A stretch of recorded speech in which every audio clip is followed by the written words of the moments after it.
হয়ে গেছে। আমি এটা ব্লেন্ড করে নিয়ে আসছি ঠান্ডা ঠান্ডা।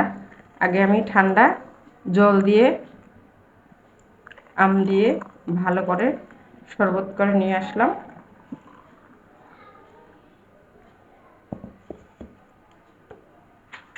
এর মধ্যে আমি দিয়ে দিব 3টার মধ্যে 3 টুকরা বরফ। যদিও ঠান্ডা জল দিয়ে করছি, আরও ঠান্ডা করার জন্য আপনারা চাইলে একটু লেবুর শরবতও দিতে পারেন বা লেবুর ঘ্রাণটা ভালো আসবে, আমি দিলাম না। তো এইভাবে গরমের মধ্যে একটু এভাবে মানে পরাণ শীতল করে জুস বানিয়ে খেলে পিওর জুস খাওয়া হয় এবং যে তাপ শরীরটাও ঠান্ডা হয়। সবাই এভাবে ঘরে বানিয়ে খাবেন। ভিডিওটা দেখে সবাই ভালো লাগলে একটু লাইক শেয়ার কমেন্টস করবেন। আজকে আমের জুস বানাবো, যে পরিমাণে গরম পড়তেছে একটু বাচ্চাদের ঠান্ডা ঠান্ডা জুস খাওয়াবো।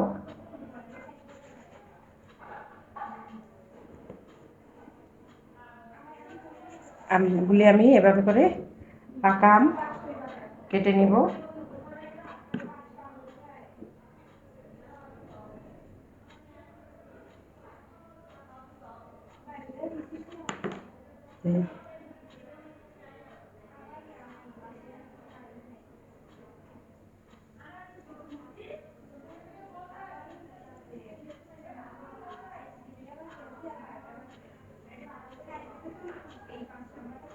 তুলে নিব এভাবে।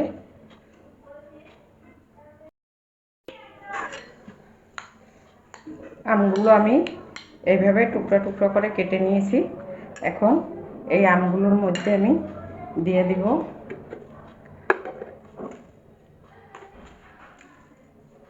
2 চামচ 2.5 চামচ পরিমাণ চিনি দিয়ে দিলাম একটু পরিমাণ মতো লবণ। এখানে আমি একটু বিট লবণও দিয়ে দিব, কারণ বিট লবণে জুসটা একটু ভালো হয়। চাইলে এগুলির মধ্যে আপনারা একটু গোলমরিচ বা পুদিনা পাতা দিতে পারেন। তো আমি এখন এগুলি দিয়ে এখন মিক্সার ব্লেন্ডারে ব্লেন্ড করে নেব। ঢেলে দিলাম। এটার মধ্যে দিয়ে দিব আমি ফ্রিজের ঠান্ডা জল।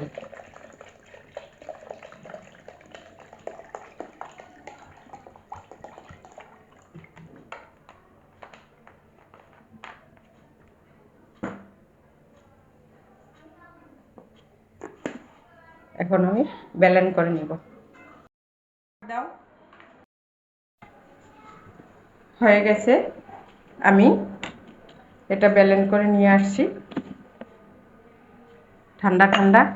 আগে আমি ঠান্ডা জল দিয়ে আম দিয়ে ভালো করে শরবত করে নিয়ে আসলাম।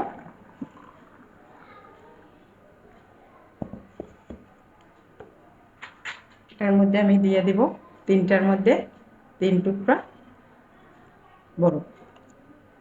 যদিও ঠান্ডা জল দিয়ে করছি, আরও ঠান্ডা করার জন্য আপনারা চাইলে একটু লেবুর শরবতও দিতে পারেন বা লেবুর ঘ্রাণটা ভালো আসবে, আমি দিলাম না।